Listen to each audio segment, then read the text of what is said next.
Населеното место Тракање и во овие августовски денови пулсира со секојдневието на неговите жители.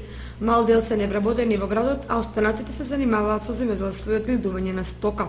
Проблемите од комуналната инфраструктура во ова кочанско населено место се веќе минато. Локалната власт инвестираше во изградбата на канализационата мрежа и во асфалтирањето на патната мрежа.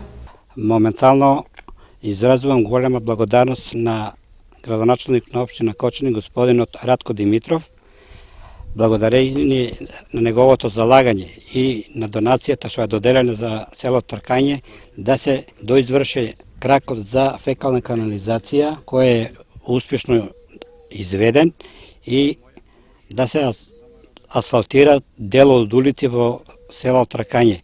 Мислам дека населението е преблагодарно за овој потек што се прави од општина Кочани.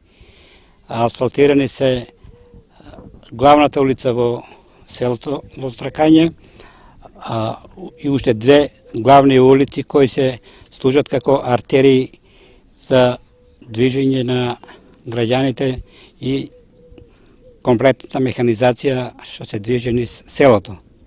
Мислам дека со овај спореден пат што се прави се овозможува да се подобрува инфраструктурата во Тркање и движењето на сообраќајот ќе дојде по две улици, едноставно се растеретува главната улица со асфалтирање на оваа улица, дека овој дел останува уште да се асфалтира. Мислам дека ќе се заврши за неколку дена. Овие улици се, јас сум 55 години,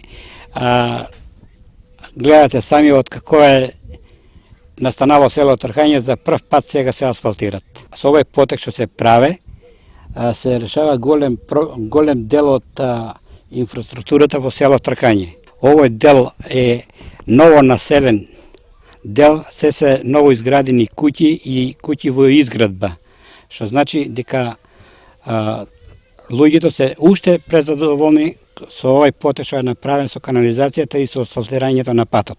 Локалната самоуправа на Кочани последниве месеци е ангажирана во пробивање и изградба на полски патишта, кои се дел од заедничкиот проект на општината и Агенцијата за државни патишта.